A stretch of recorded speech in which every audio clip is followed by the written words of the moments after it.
हरकत है, बहुत ईमान है इस सब्जी बाग के चौराहे में इनके लोगों में। इंशाल्लाह आप खड़े हो जाएंगे तो पूरा हिंदुस्तान खड़ा हो जाएगा। और यहाँ के हमारे जो हिंदू भाई भी हैं, कितनी एकता है इनमें, कोई भी पर्व हो त्यौहार हो पता नहीं चलता है। हम इनको सहयोग करते हैं, वो हमको सहयोग करते हैं। इतना अच्छा माहौल है, इतना अच्छा माहौल है। तो मैं सारे भाइयों से, यहाँ हमारा इत्तेफाक है कि हमारे सब्जी बाग में हमारे वो कुरैशी भाई, क्या नाम है उनका, इम्तियाज़ कुरैशी साहब वो जदयू में है। कोई आदमी कांग्रेस में कौन है यहाँ, अफसर आलम साहब कांग्रेस में हैं। तो और हर पार्टी के लोग हैं।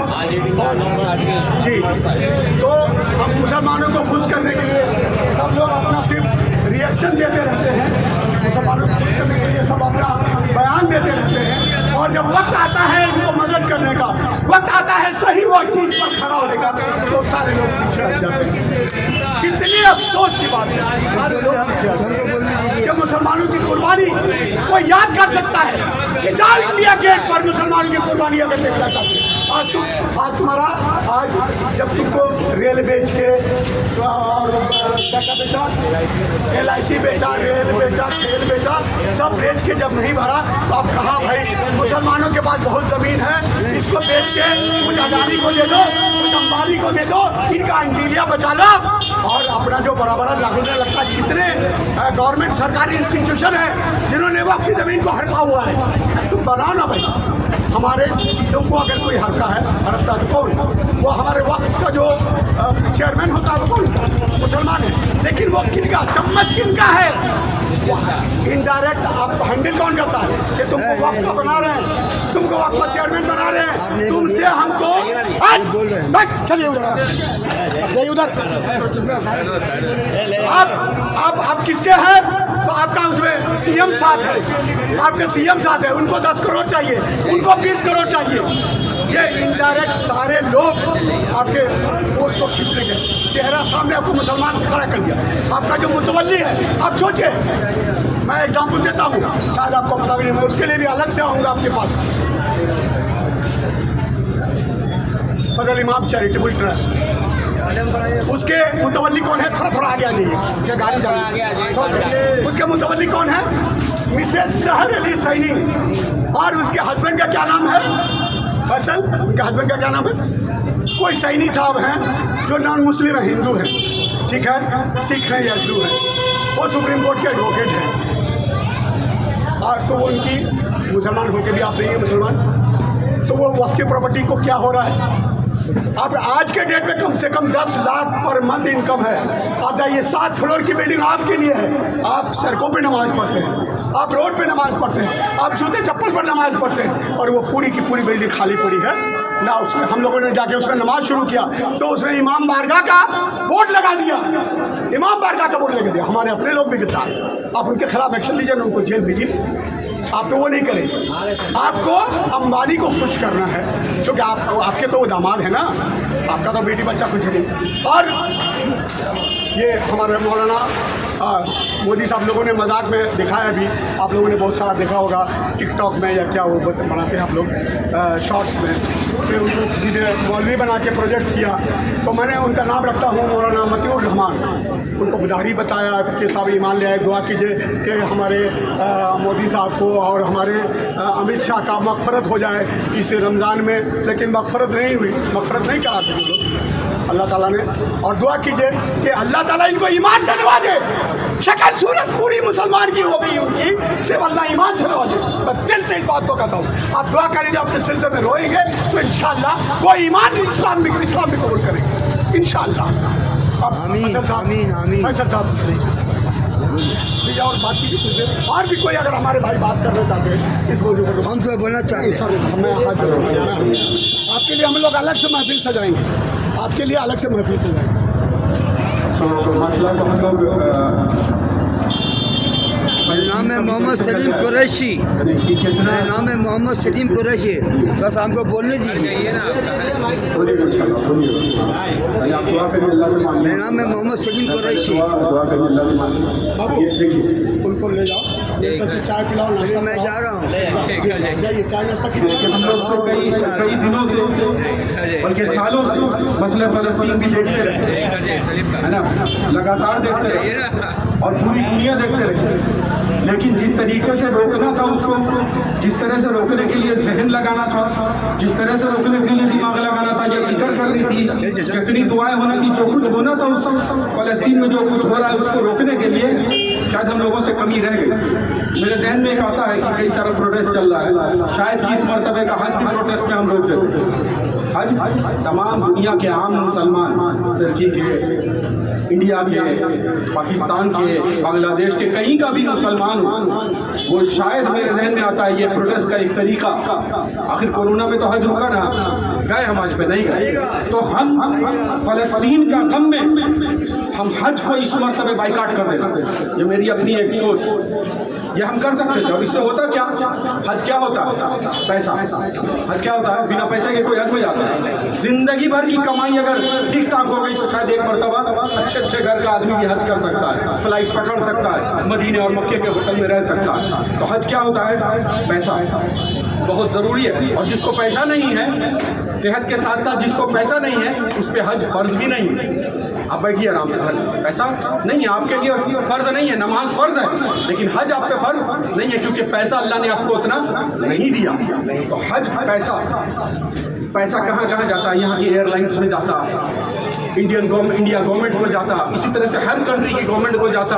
फिर जो इतने हाजी वहाँ जाते हैं उनसे कई बड़ी तिजारत होती है वहाँ पर, मक्के के अंदर, मदीने के अंदर।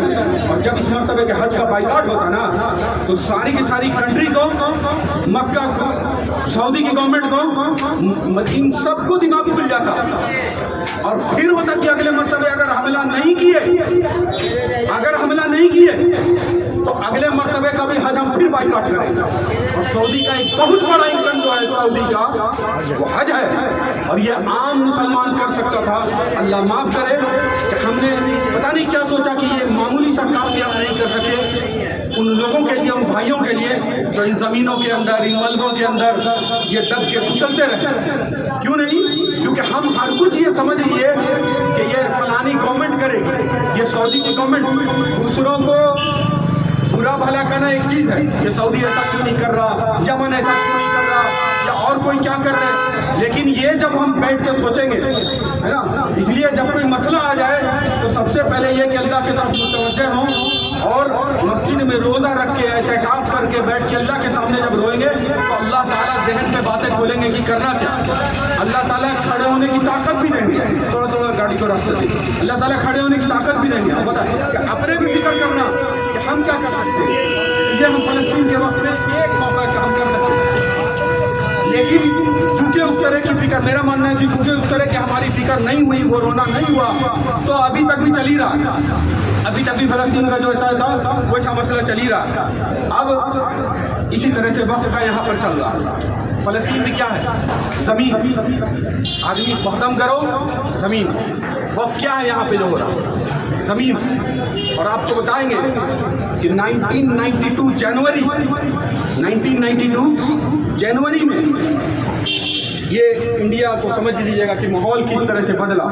1992 जनवरी इसराइल को तस्लीम करता है हिंदुस्तान। इससे पहले इसराइल को हिंदुस्तान तस्लीम नहीं करता था। 1992 जनवरी इसराइल को हिंदुस्तान तस्लीम करता है और इंडिया की एम्बेसी बनती है तेल अवीव में, इसराइल में, 1992 जनवरी। और वो साल 1992 का पूरा भी नहीं होता कि दिसंबर तक में आपको रिजल्ट मिल जाता है, 6 दिसंबर 1992। तो ये तब से हिंदुस्तान का जो है नक्शा बदल गया। 1992 जनवरी में हिंदुस्तान तस्लीम करता है इसराइल को, और जनवरी में, और साल पूरा होते होते 6 दिसंबर तक में उनकी चाटुकारी में, जिनके इसराइल इनका आका बदल गया। उससे पहले एक हद तक अदब और लिहाज और तमीज़ रखते थे ये अरब वालों की, लेकिन अरब कमज़ोर पड़े उससे पहले 86-87 में जब जंग हो गई थी इसराइल से। तो फिर जब उधर से अरब कमज़ोर पड़े तो इनको अब ये गए इसराइल की तरफ। अब उधर जब गए तो 1992 तक में जैसा कहा वैसा। अब उसके बाद उसी तरीके से फ़लस्तीन के अंदर में अभी उधर जुल्म हुआ, तो फिर यहाँ पर भी जो है ठीक फ़लस्तीन में जो हो रहा है क्या, वहाँ की ज़मीन को कब्जा करना। यहाँ पे वक्त पे जो क्या काम कर रहे हैं, यहाँ की ज़मीनें अब ये जो चल रहा है ये यहाँ की ज़मीन है। बिल्कुल किसी एक लोकल रंगदार की तरह और कुंबे की तरह काम करेगा। अब यहाँ बिहार पे आते हैं तो नीतीश कुमार, हम लोगों को तो बड़ा अच्छा लगा कि बिहार जो है ना धीरे धीरे तरक्की करना शुरू हुआ, ब्रिज बनना शुरू हुआ। हालांकि सब लालू जी का पास कराया हुआ जैसा भी था, लेकिन एक तरक्की करना शुरू हुआ। तो जो लोग बाहर अगर पढ़ने जाते हो बैंगलोर वगैरह, तो जब भी 6 महीने पे 8 महीने पे आते होंगे बाहर से, तो एक अच्छा तरक्की महसूस होती होगी। यहाँ बिहार जो है तरक्की किया था, रोड बना, ये बना, अच्छा लगा हमको। लेकिन रोड के बनाते बनाते के साथ साथ में नीतीश कुमार जी के पास 2 सांप थे, एक बीजेपी दूसरा आरएसएस। इन दोनों सांपों को नीतीश कुमार जो है ये दूध पिलाते रहे, इधर से रोड बनाते रहे। रोड बनी है, ऐसा नहीं है काम नहीं हुआ है। किशनगंज सीमांचल का इलाका, किशनगंज, अररिया, पूर्णिया है ना, बहादुरगंज, ये सब जो इलाका है अंदर अंदर गांव-गांव तक नल जल योजना ये सब काम हुआ है। इससे किसी भी तरह का इनकार नहीं किया जा सकता है। लेकिन यही रोड बनाते बनाते इन सारे तरक्याती काम को करते करते में इस नीतीश कुमार ने क्या किया कि 2 इसके पास छोटे छोटे सांप थे, एक बीजेपी आरएसएस, जो बिहार में 2 बच्चा था इसका, बीजेपी आरएसएस इतना बड़ा नहीं हुआ था, एक ये और दूसरा शहनवाज हुसैन। ये क्या काम किया, दूध पिला पिला के आज इतना बड़ा और मजबूत करने का काम किया बीजेपी और आरएसएस को बिहार में। अगर इसको आप महसूस कर सकते हो, अगर इसको हाँ हम लोग को बहकाता रहा। कलीम माजिद साहब हमारे अमीर साहब थे, है ना, उनको गाड़ी दे दिया, उनको लाल बत्ती वाली एम्बेसडर दे दिया, ये सब तरह का भी काम करता रहा यार आदमी, ये सब तरह का भी काम करता रहा। लेकिन अब आ गया है वक्त कि इसको और कि पूरे तरीके से इस आदमी को पहचानिए, और इसको जब डेटा से पहचानिएगा, नरम बोली से, मीठी मीठी बोली से इसको नहीं पहचानिएगा। जब ये बोलता है तरक्याती काम हुआ, तो नीतीश कुमार को ये देखिएगा आप कि ये अपने इलाके में नालंदा में कितना स्कूल और कॉलेज और हॉस्पिटल बनाया है, और वहीं जो हमारा इलाका हमारा यानी कि हम लोग सीमांचल से आते हैं, किशनगंज, बहादुरगंज, पूर्णिया, अररिया, जिसको पटना वाले गंगा पार बोलते हैं, पटना वाले गंगा पार जिधर बोलते हैं, उस तरफ से हम बनाते हैं। तो उस तरफ के जो हमारे इलाके हैं उसमें एक एक प्रखंड में, एक एक विधानसभा क्षेत्र में कितना स्कूल दिया इसने, कितना हॉस्पिटल दिया। जब इस तादाद को आप कैलकुलेट करेंगे तो समझ में आ जाएगा कि आदमी क्या कर रहा है। रेशियो जो प्रोग्रेस का है वो इसकी तरफ ज़्यादा है बनिस्बत हमारे इलाके का, तो ये ठीक है। और फिर दूसरा इसके काम राज में क्या हुआ कि हर मुसलमान को, है ना, जैसे पहले कि हमारे 200 आदमी के ऊपर एक बड़ा आदमी हो और वो जाके नीतीश कुमार से बात करे। लेकिन नीतीश कुमार ने जो मॉडल चेंज किया उसको क्या किया कि हर आदमी को अपने तक एक्सेस दे दिया, हर आदमी सीएम हाउस पहुंच रहा। ठीक है, वो पर हम अपनी बात रख सकते हैं, लेकिन कमजोरी आई आ गई कि 200 पे अब एक आदमी नहीं है, हर एक आदमी को इंडिविजुअली बुला के मजमे को कमजोर कर दिया। इमारत शरिया की भी वो ताकत नहीं रही, इस तरह से कमजोर करने का काम किया और एक अरसा लगा उसमें। तो हम लोग अब यह है कि ये जो मिलाया है ये एक सोचने का और समझने का एक मौका मिला है, बहुत अल्लाह से दुआएं करने का मौका मिला है, और अल्लाह के सामने रोना, गिड़गिड़ाना और फिक्र को लेना कि जब हम जहन पे फिक्र को लेते हैं तो अल्लाह ताला जहन पे बात को खोलेंगे, लेकिन अल्लाह की तरफ मुतवज्जह हो। ये नहीं कि हुकूमत क्या कर रही है, ये क्या कर रहा है, वो क्या कर रहा है, इसमें जहन पे बात नहीं खुलेगी कि करना क्या है। वरना एक आदमी की राय भी ऐसी होती है कि आज ये जो अजान होती है ना, जो बच्चों के कानों में अजान दी जाती है, ये किसी एक आदमी के फिक्र पे, उसके जहन पे अल्लाह ताला ने अजान को खोला था। कुरान शरीफ में आजाद तो नहीं आई थी, तो फिक्र को लेना है ना कि हमारे भी आला और हर एक जिम्मेदार है कि ये क्या माहौल चल रहा है, इसको समझना, इसका क्या होगा कि वक्त की कोई ज़मीन, कोई मस्जिद नहीं रहेगी। अरे ऐसे तो बिना बोले मस्जिद को तोड़ रहा, अरे बाबरी मस्जिद तो शुरुआत की इन लोगों ने, और बिना बोले तो हर दिन मस्जिद को तोड़ रहा। कौन सी बोलता, 1 महीना पहले भी नहीं बोलता। मस्जिद टूट गई, दरगाह टूट गई, यहाँ तक कि अजमेर शरीफ वहाँ तक भी बोलने का तुमको हिम्मत और ताकत हो।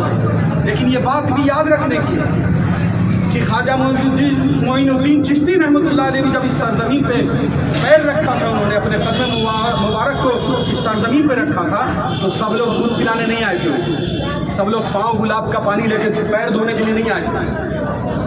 तो प्यार भरी मीठी मीठी बातें उनसे नहीं हो रही थी, वो कलमा सुना रहे थे ला इलाहा इल्लल्लाह मुहम्मद रसूलुल्लाह। और सबका इनकार कि तुम्हारी जितनी की हुकूमत और जितने राजा जो जितने हो तुम, ये सब तुम्हारी ताकत सारी एक तरफ, हम अल्लाह का पैगाम सुनाने यहाँ पे आए। वही ख्वाजा मोइनुद्दीन चिश्ती रहमतुल्लाह अलैह का जो काम था, वही हम एक का हर एक का काम है। जब उसको हम को काम बनाएंगे तो अल्लाह ताला वो ताकत देंगे कि कदम वैसे ही जमेगा। वो क्या बहुत बड़ी लश्कर लेके आए, क्या था? दुआ की। लोग उसमें भी आए थे, तो वहाँ क्या चलता है? आज भी अगर अजमेर शरीफ चले जाएगा तो खिलाना चलता है, देग चलता है। देग में आता कहाँ से है?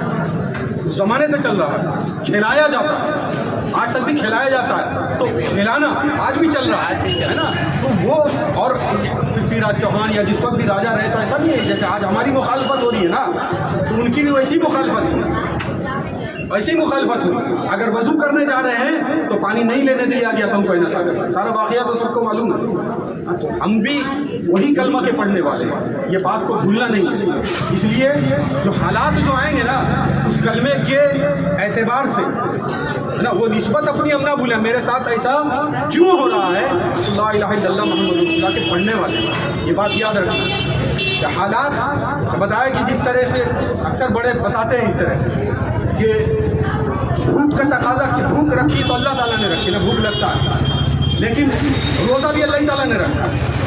तो हालात ऐसा नहीं होगा कि हमको बहुत आसान मिलेंगे करने के लिए, हालात आसान नहीं मिलेंगे हमको, हालात मिलेंगे भारी। हालात अल्लाह की तरफ से भारी मिलेंगे कि माल का जमा करना, फिर उसमें से ज़कात निकालना है, फजर की नमाज है तो आसार नहीं होगी, नींद भी अल्लाह ताला ने रख दी होगी और वहीं पे फजर की नमाज भी रखी होगी, लेकिन उसमें अल्लाह ताला ने अजर रख दिया है ना। इसी तरीके से अभी जितने भी हालात आ रहे हैं, ये हालात हमारे ऊपर अल्लाह की तरफ से आ रहे हैं। अब इसको समझना है, और उस हालात के अंदर में जो अल्लाह को पहचाने रहा, जो अल्लाह की तरफ मुतवज्जे रहा, उसका क्या होगा? अल्लाह उसको तरक्की देंगे, अल्लाह उसके कदम को जमा देंगे। उस वक्त में दूसरे की तरफ मुतवज्जे नहीं होना, अल्लाह की तरफ मुतवज्जे होकर हमको काम करना है। और रहते हुए कैसे काम करना है? लेकिन हज़रत इब्राहीम अलैहिस्सलाम को वक्त की हुकूमत से ही पाला पड़ा था, किसी और से पाला नहीं पड़ा। वक्त की हुकूमत थी, और इनसे ज़्यादा ताकतवर लोग थे वो लोग। वक्त की हुकूमत सारी पूरी दुनिया एक तरफ, और एक ला इलाहा इल्लल्लाह कहने वाले हज़रत इब्राहीम अलैहिस्सलाम जो एक तरफ। और क्या नहीं किया गया बेइज्जत करके, और नहीं वो ये बिल्कुल बताया कि उसको एक गुलेल था बड़ा, उसमें डाल करके आग के अंदर में फेंका गया उनके, जैसा आग इनके गोली में जलाई जाती है उस तरीके से आग में फेंका गया। लेकिन उस वक्त में भी किसी पे तरफ मुतवज्जे नहीं कि अल्लाह हमको बचा ले तो हो जाएगा। हमारे ऊपर भी जो ये वक्त के हालात आ रहे हैं, या जितने भी तरह के इनके हालात आते हैं, सब हालात क्या अल्लाह की तरफ से आ रहे हैं। अल्लाह की तरफ मुतवज्जे हो करके इन हालात को समझना, और इससे किस तरीके से बिल्कुल निकलना है, इसकी फ़िक्र करना, इसकी फ़िक्र करेंगे, दुआ करेंगे इंशाअल्लाह ताला जो है। और जहाँ कहीं पे भी जमीयत उलमा हिंद अगर जब कॉल दे, या हमारे बड़े जब कॉल देते हैं, तो उस कॉल में हमको क्या है कि जाना है, और पूरे तरीके से उसमें हर तरीके से शरीक होना है ना। ठीक है, अस्सलाम वालेकुम रहमतुल्लाह। कोई और कुछ बोलना चाहेंगे?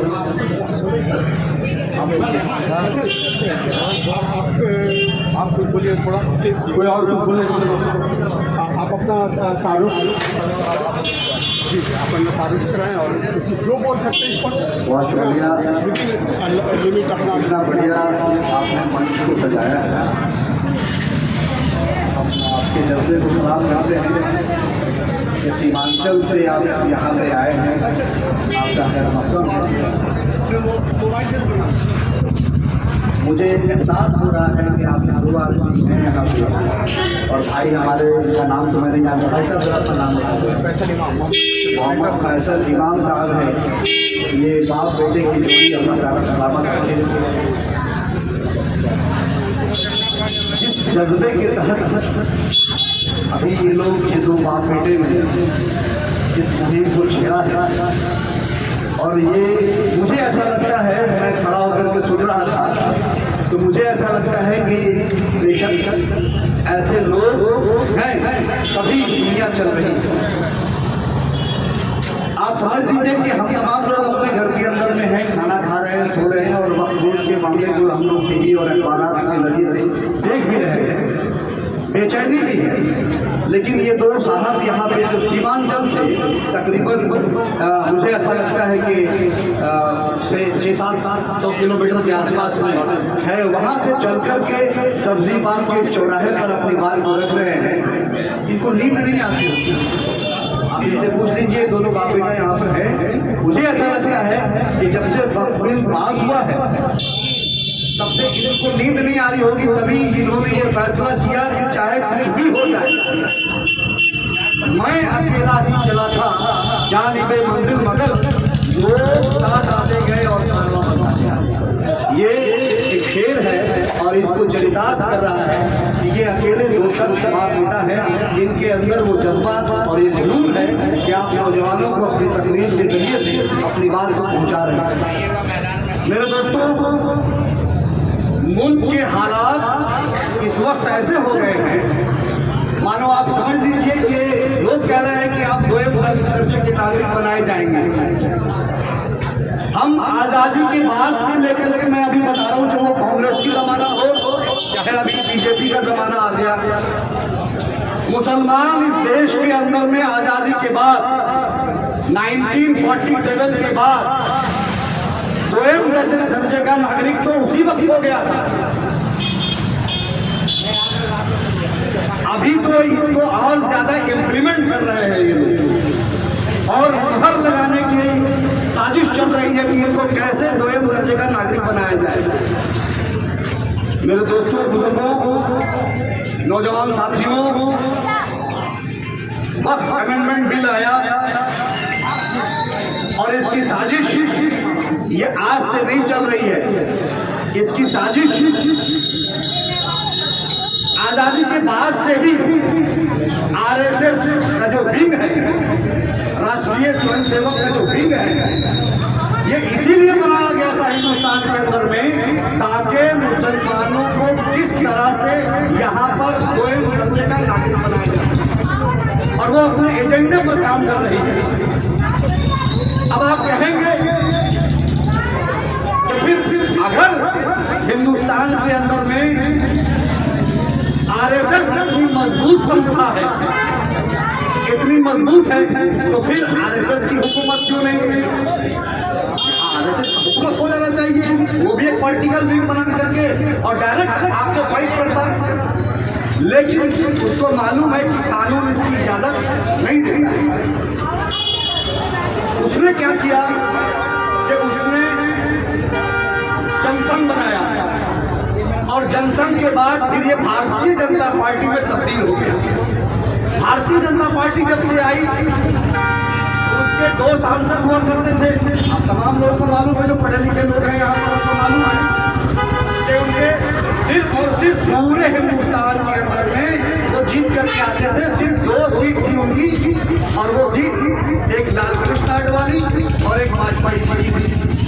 ये तो ही शख्स थे, क्या आपको मालूम है? तो इन लोगों ने पार्टी को सींचा और पॉलिटिक्स का तो ये हाल ये है कि बाप बेटा का दुश्मन हो जाता है। जिसने सींचा उसको तो किनारे कर दिया और एक तो भगवान के यहाँ चले गए। आज उनका लाल कृष्ण आडवाणी को कोई पूछने वाला नहीं है, क्या कोई समझने वाला नहीं, और उनको उसकी सजा मिली 1992 में जो बाबरी मस्जिद शहीद हुई। जो ये मुसलमानों का हाय था, उस बाबरी मस्जिद का हाय था कि उनको वो हाय लगी और आज भी के लोग उनको नीचा दिखा रहे हैं, उनको बैठने नहीं देते अपने साथ में।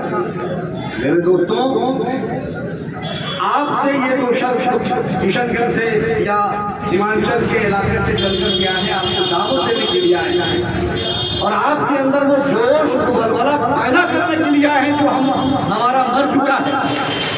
हम मुसलमान सिर्फ घर के अंदर में रह करके अपने कल कारखाने को चला करके खाना खा के 2 वक्त की रोटी खा करके और उसमें मेहनत मुशक्कत तो हम तमाम लोग कर रहे हैं, लेकिन हमारा जाती फरीज़ा है, अल्लाह रब्बुल इज्जत ने हमको इंसान बनाया है और अल्लाह ने कुरान के अंदर में कहा, क्या है इंसानों, हमने तुमको इस दुनिया के अंदर में अशरफुल मखलूकात का लक़ब दिया। अशरफुल मखलूकात, सबसे अफजल, सबसे आला अशरफुल मखलूकात, हमको देने वाला बनाया और हम लेने वाले बन गए। हम क्या कर रहे हैं, हाथ फैला रहे हैं, हम भीख मांग रहे हैं, मुझे ये दे दो, मुझे ये दे दो। अल्लाह ने तुमको बनाया, अशरफुल मखलूकात बनाया कि तुमको लोगों को देना है, तालीम इल्म से नवाजना है। अगर तुम्हारे पास माल है तो माल को लुटाओ, तुम्हारे पास बोलने की सलाहियत है तो तुम बोल करके लोगों के दिलों को बदलो। लेकिन हम क्या कर रहे हैं, हमारे पढ़े लिखे लोग क्या कर रहे हैं कि चाय के चंडूल खाने में बैठ करके अखबार पढ़ते हैं और 2 आदमी आपस में गुफ्तगू करते करते झगड़ा कर देते हैं। एक आदमी नीतीश कुमार के पीछे है, दूसरा आदमी लालू प्रसाद यादव के पीछे है, और हमने अपनी किसी तंजीम को बनाया नहीं, हमने अपनी पॉलिटिकल सिस्टम को बनाया नहीं, जहाँ पे हमको हमारी तादाद पार्लियामेंट के अंदर में होनी चाहिए थी। आज वो तादाद हमारा बिल्कुल जीरो, समझ लीजिए कि जीरो लेवल पर भी नहीं है, 0% भी नहीं है। बड़े अफसोस की बात, जहाँ पे तुम्हारे लिए मुसलमानों कानून बन रहा है और जो लोग कानून बनाने वाले हैं, जो कानून बना रहे हैं हिंदुस्तान का, उनके पास एक भी MP, एक भी MLA मुसलमान नहीं है। अभी की डेट में अलमिया है, अब वो चीख चीख के कह रहे हैं कि मुसलमानों हम तुम्हारे लिए ये बिल ला रहे हैं। वो अलमिया ये है कि हम बिल भी जो ला रहे हैं ये तो तुम्हारे लिए ला रहे हैं, तुम्हारे भला बहबूद के लिए ला रहे हैं, तुम्हारे लिए ला रहे हैं, तुम्हारे अच्छे कामों के लिए ला रहे हैं। उनके पास एक भी MP MLA नहीं, पार्लियामेंट के अंदर में उनका एक भी MP नहीं, और आपसे मोहब्बत का वो आलम है, वो आलम है कि पार्लियामेंट के अंदर में चीख चीख करके बोल रहे हम तुम्हारे हैं। अरे कैसे तुम्हारे हो भाई? मेरे आबा अजदाद ने अपनी सरजमी को, अपनी जमीन को, अपने माल को अल्लाह के नाम से कर दिया, अल्लाह के नाम से वक्फ कर दिया, और शर्त ये रखा कि अल्लाह का ये दिया हुआ जो माल है इसमें गरीबों, मिस्कीनों, बेवाओं, यतीमों, जो दबे कुचले लोग हैं उनके फला बाबू पर ये खर्च हो। लेकिन अफसोस उस बात का है कि इससे पहले भी वक्त के अंदर में हमारे अभी नीतीश कुमार जी यहाँ पर हैं, 2014 से है नीतीश कुमार जी भी यहाँ पे, और वक्त का जो देख रेख कर रहे हैं जनाब इरशादुल्लाह साहब, वो भी तब से हैं। वो दोस्ती निभा रहे हैं। क्यों दोस्ती निभा रहे हैं कि जब नीतीश कुमार कुर्सी नहीं थे तो ये हड्डी कारोबारी जो लोग हैं, जो हड्डी का कारोबार करते हैं, इरशादुल्लाह साहब, देखिए भाई किशनगंज में कितना बड़ा जुलूस निकला है, ये देखिए किस तरह से पूरे रोड पर गाड़ी वगैरह सबसे आप अपने अपने मोबाइल पर भी देख सकते हैं। और गुजरात में और कहाँ पूरे हिंदुस्तान में निकला है। आज पटना का क्या मंजर होना चाहिए, क्या दिल होता है। मैं देख रहा हूँ क्या हम लोग ईद, हमको लगता है कि बस ये हम लोगों ने अपनी नमाज ठीक से नहीं पढ़ी, हम लोगों ने रोज़ा ठीक से नहीं रखा, हम लोगों ने दुआ ठीक से नहीं मांगी, और उसी का आज ये सिला है, ये बिल पास हो गया। अगर हम अपना रमज़ान ठीक से करते, रोज़ा ठीक से रखते और अल्लाह का हक अदा करते तो शायद ये बिल पास ना होता। और ईद भी कैसे मनाया हमने, पूरे हिंदुस्तान में देख लीजिए, कई लोग गा रहे हैं, कई लोग घूम रहे हैं, ये हमारा ईद का। क्या आप हुजूर सल्लल्लाहु अलैहि वसल्लम को क्या मुँह दिखाएंगे, क्या मुँह दिखाएंगे और क्या उनका वो ये होगा, आलम होगा आपकी इस हरकत को देख के कितना वो आप अपनी जगहों पर रोएंगे, अपनी कब्र में रोएंगे। तो अपने सहाबा का, हुजूर सल्लल्लाहु अलैहि वसल्लम का, अपने दीन का आप सबको वास्ता कि काम ऐसा कीजिए कि दूसरे आपसे मुतासिर होके हम ईद ऐसे मनाएं कि दूसरे मुतासिर होके इस्लाम कबूल करें।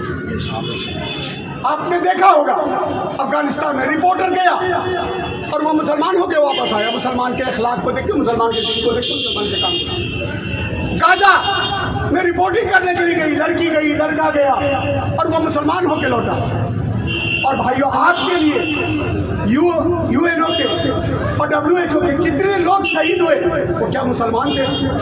बेचारे रिपोर्टिंग के लिए उनको मार दिया गया।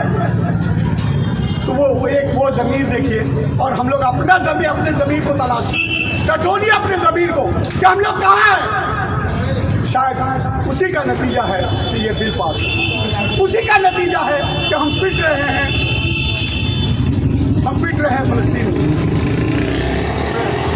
आप बहुत अच्छा बोल रहे हैं और मैं तारुफ भी करा दूँ सबका कि हम हैं सीमांचल से, लेकिन मैं 75 से 1975 से ही पटना हाई कोर्ट में असिस्टेंट रजिस्ट्रार रहा और जब से नौकरी किया तब से CTC मैरिज सेंटर और CTC फाउंडेशन का भी काम शुरू हुआ। इधर जब मेरे रिटायरमेंट 2019 में हुई तो CTC लगा कि नहीं, कुछ मुद्दे ऐसे हैं जिस पर काम करना बहुत ज़रूरी है, वक्त बवक्त आता रहता है। तो मैं अपने खर्च से ज़्यादातर, कुछ लोग उसमें सहयोग भी करते हैं, मैं अपने खर्च से, और हमारे बेटे में बहुत जज्बा है, ये इन्हें आप मौलाना मत समझे, ये इंजीनियर हैं, मैकेनिकल इंजीनियर हैं और दीन से बहुत लगाव है, कुरान से बहुत लगाव है। कुरान इनके याद करने का जज्बा वो है जिसको, इनके जज्बे को देखिए कितना सूरह यासीन, सूरह मुल्क हमने याद कर लिया और रोज़ मैं उसको पढ़ता हूँ। मैं अपना देता हूँ, आपका क्या नाम है? नवाब अजीम आबादी भाई को, आप फतेहगढ़ सब्जी बाग में हैं, तो आप इनकी बात सुने, हमको अच्छा ये लग रहा है कि कोई आदमी सब्जी बाग से, क्योंकि मैं कई प्रोग्राम किया यहाँ, लेकिन कोई आदमी यहाँ का बढ़ के नहीं आया कि बोले किसी सब्जेक्ट पर ये बोल रहे हैं, हमको बहुत अच्छा लग रहा है। अल्लाह ने कहा बहुत शुक्रिया। इन्होंने कहा कि सीमांचल से हैं, अल्लाह का शुक्र है कि सीमांचल की आज धरती है, किशनगंज का जो इलाका है, मैं इनको याद भी दिला दूँ कि 2015 में किशनगंज से मैं MLA के लिए इलेक्शन फाइट कर चुका हूँ 2015 में। उस टाइम में जनाब अभी जो प्रेजेंट के MP हैं डॉक्टर जावेद साहब, वो MLA के लिए चुनाव में लड़े थे, वो जीते थे और मैं हार गया। और अभी एट प्रेजेंट वो MP हैं पार्लियामेंट में कांग्रेस से। तो मैं ये कह रहा था, मेरे नौजवान साथी यहाँ पर मौजूद हैं, मैं आपका वक्त ले रहा हूँ, मुझे माफ़ भी कर देंगे, लेकिन इस तरह से ये बाप बेटा की जोड़ी, उसी तरह से ये नाचीज़ भी जो आपके सामने खड़ा है, मैं भी अपने घर का एक ही चश्मो चिराग हूँ, एक ही औलाद हूँ अपने बाप का, और मेरे बाप भी पूरी समझ लीजिए कि 55 साल इंडियन यूनियन मुस्लिम लीग एक पॉलिटिकल पार्टी है जो केरला की पार्टी है, उस पार्टी से वो जुड़े रहे और मैं अल्हम्दुलिल्लाह इस वक्त उसी पार्टी का युवा विंग है, उस विंग का नेशनल वाइस प्रेसिडेंट है। दोस्तों, जो इन्होंने जो जज्बे के तहत भी यहाँ पर ये पहुँचे, असल वो जज्बे को समझने की ज़रूरत है और ये जज्बा आपके अंदर कैसे प्रवेश करे, आपके अंदर कैसे जाए, ये कोशिश असल इनकी वही है कि आपके अंदर वो जज्बा क्यों नहीं। आप भी चाहते हैं तो एक लाठी लेकर के अल्लाह ताला कहते हैं कि अगर तुमको कोई प्रोग्राम, कोई चीज पसंद नहीं आ रही है गवर्नमेंट और तुम्हारे अंदर वो सलाहियत भी नहीं है कि तुम प्रोटेस्ट कर सको, तुम सड़क पर जाकर के चीख करके चिल्ला करके अपनी आवाज को बुलंद कर सको, तो अल्लाह ने कहा यह है कि अगर कुछ भी न हो सके तो एक बार निकलो 10-20 के जत्थे में और एक डंडा लो और सड़क पर पीटना शुरू करो, सड़क पर पीटना शुरू करो और वो अपने जज्बे को दिखाओ कि हम भी गुस्से में है इस बिल के पास होने से। कम से कम डंडा पटक करके भी अपने इस गुस्से को शांत करो, अपने लोगों को बताओ कि हम इस बिल के मुखालिफ में खड़े हैं। आज ये बिल जो पास हुआ है, इसकी प्लानिंग में कह रहा था कि आज से नहीं, ये बरसों से चल रही है और अफसोस ये है कि कि मुसलमानों के पास या मुसलमानों के रहनुमाओं के पास में कोई प्लानिंग नहीं, कोई प्लानिंग नहीं। हमारी प्लानिंग सिर्फ इतनी है कि हम रात के 2 बजे तक सब्जी बाग चौराहे पर बैठ करके अपने दोस्तों के साथ चाय पीते हैं, गप सड़का करते हैं और फिर उसके बाद चले जाते हैं और घर में 3 बजे तक मोबाइल देखते हैं, 4 बजे तक फजर की नमाज होती रहती है। नमाज से कोई मतलब नहीं है, आपको नींद आ जाती है, आप सो जाते हैं और दिन के 11 बजे आप सो करके उठते हैं और उसके बाद 12 बजे 1 बजे आप चेक पॉइंट पहन करके निकलते हैं और अपने इलाके के अंदर में, या अगर आप कारोबारी हैं तो थोड़ा बहुत अपना कारोबार में लग गए। और मैक्सिमम लोग जो लोग यहाँ के बाशिंदा हैं वो सिर्फ किराए का पैसा खा रहे हैं, किराएदार लगा कर। ये हाल है मुसलमानों का, ये हाल है। मेरे दोस्तों, बुजुर्गों, नौजवान साथियों, वक्त की नजाकत को समझिए। ये वक्त बहुत तेजी से करवट ले रहा है। कल आपका औलाद, आपका नाती पोता आपसे पूछेगा कि अब्बा जब वक्त का दिन आया था उस जमाने में आपने क्या किया था, आपके पास कोई जवाब नहीं होगी। आजादी के बाद से ही मुसलमानों को दोयम दर्जे का नागरिक बनाने की कोशिश की जा रही है। और ये माननीय नीतीश कुमार जी, जिनको हम अपना कलेजा काट करके दे दिया, हमने लालू को ठुकरा दिया, हमने तमाम फैसिलिटियों को ठुकरा दिया। है नीतीश कुमार, हमने अपना कलेजा काट करके तुमको दिया है। हमने तुमको अपना रहबर मान लिया, हमने तुमको अपना नेता मान लिया और तुम हो कि चुप हो, कुछ बोलते नहीं, कुछ बोलते नहीं। मेरे दोस्तों, बुजुर्गों, ये नीतीश कुमार का कारकर्दगी है कि इससे पहले, इनके मुख्यमंत्री बनने से पहले, आपको याद होगा कि जब इलेक्शन का जमाना हुआ करता था तो उस टाइम बजरंग दल से या किसी दूसरे पॉलिटिकल पार्टी से जब इलेक्शन में एकाध लोग खड़े हो जाते थे, उनके साथ कोई होता नहीं था, कोई नहीं होता था। और उस जमाने में अकेले तनहा चल कर ये लोग अपना प्रोटेस्ट करते थे, अपना लोगों से कन्विंस करते थे कि हम जो है ये काम कर रहे हैं, हम वो काम कर रहे हैं। इनके आने के बाद आरएसएस बिहार के अंदर में मजबूत हुई।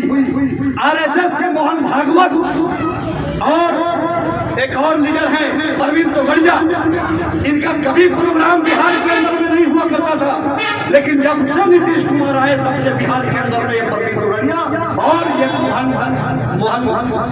भागवत, ये लोग यहाँ पर आकर के यहाँ पर अपना चाल फैलाना शुरू कर दिया। और मैं इस बात से भी इनकार नहीं करता हूँ और मुझे ये संदेह है कि नीतीश कुमार हाईजैक हो चुके हैं। मैं इस लफ्ज का इस्तेमाल कर रहा हूँ। आज के बिहार के मुख्यमंत्री हाईजैक हो चुके हैं, उनके सोचने की, समझने की सलाहियत खत्म हो चुकी है और इसका फायदा खुद जेडीयू के अंदर में जो लोग रह रहे हैं वो उठा रहे हैं और वो तमाम लोग बिके हुए हैं बीजेपी के साथ। वो तमाम लोग बीजेपी के साथ बिके हुए हैं। मुख्यमंत्री बिहार के हाईजैक हैं। यहाँ के आवाम से, मैं यहाँ की जनता से मैं कहना चाहता हूँ कि इस क्रोनोलॉजी को समझिए, इस परेशानी को समझिए। वो बीमार हो चुके हैं, दिमागी तौर पर भी बीमार है, जिस्मानी तौर पर भी बीमार है। आप टीवी के अंदर में कई बार ऐसा प्रोग्राम देख रहे होंगे, कभी किसी का हाथ पकड़ लेते हैं, कभी उनके चलने लगते हैं, कभी किसी महिला के कंधे पर हाथ रख देते हैं। ये कोई बिहार का मुख्यमंत्री कर सकता है? ऐसा नहीं कर सकता है। बिहार बीमार हो गया है नीतीश जी, आपके बीमारी से बिहार बीमार हो चुका है। मेरे दोस्तों, बुजुर्गों, नौजवान साथियों, ये वक्त अमेंडमेंट बिल जिसकी मुखालफत में आज हमारे यहाँ पर दो भाई, दो बाप बेटे की जोड़ी यहाँ से आवाज लगा रही है आपको, और आपको जो आवाज लगा रहे हैं ये लोग, इनके आवाज में लबैक कहिए और इनके साथ जुड़िए और इनके ऐसे ऐसे जितने भी लोग हैं उनके साथ जुड़िए और जुड़ करके अपनी आवाज को बुलंद कीजिए। यही वक्त का तकाजा है। व खुदाना अल्हम्दुलिल्लाह रब्बिल आलमीन। अस्सलामु अलैकुम व रहमतुल्लाहि व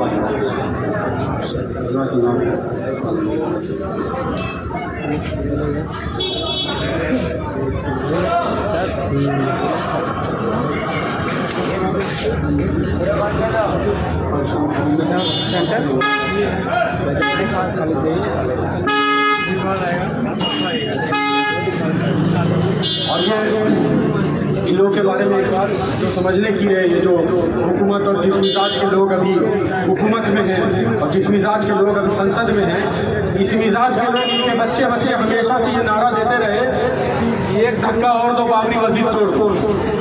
ये आज का नहीं था, बहुत पुराना था इनका नारा। 75 साल से अपने अबू बताते हैं कि इनके लोग बाहर ऐसे चल के ये नारा मारते रहते थे।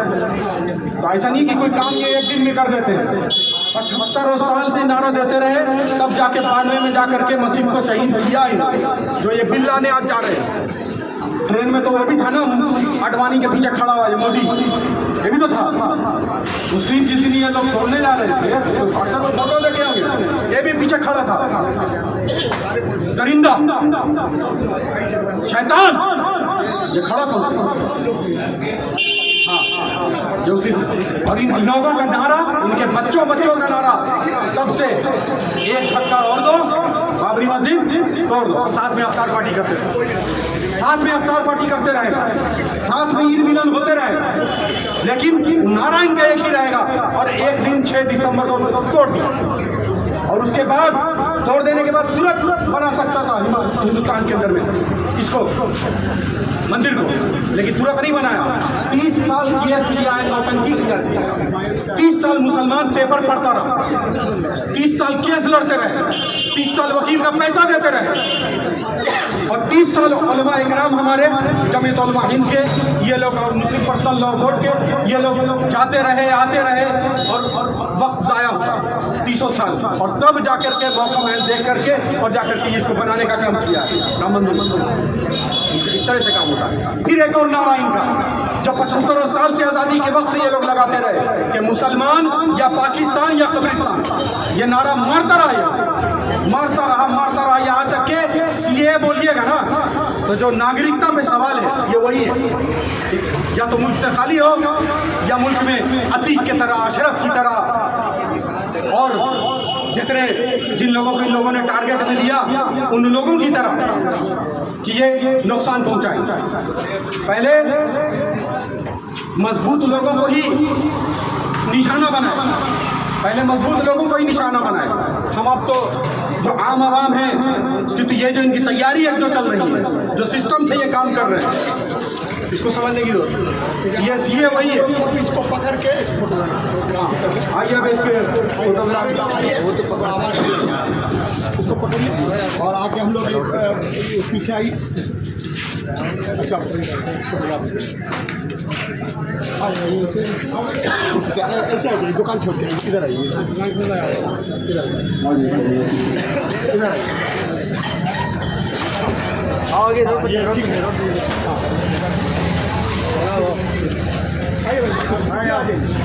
आइए सब लोग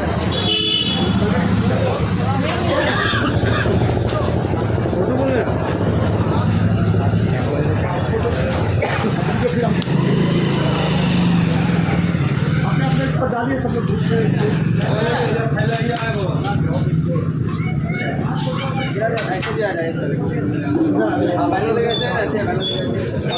ये असल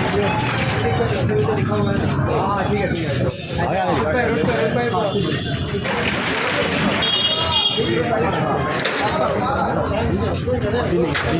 आइए ना सब लोग पीछे आइए।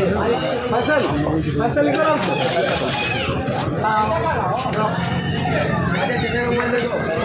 इधर हो जाइए ना।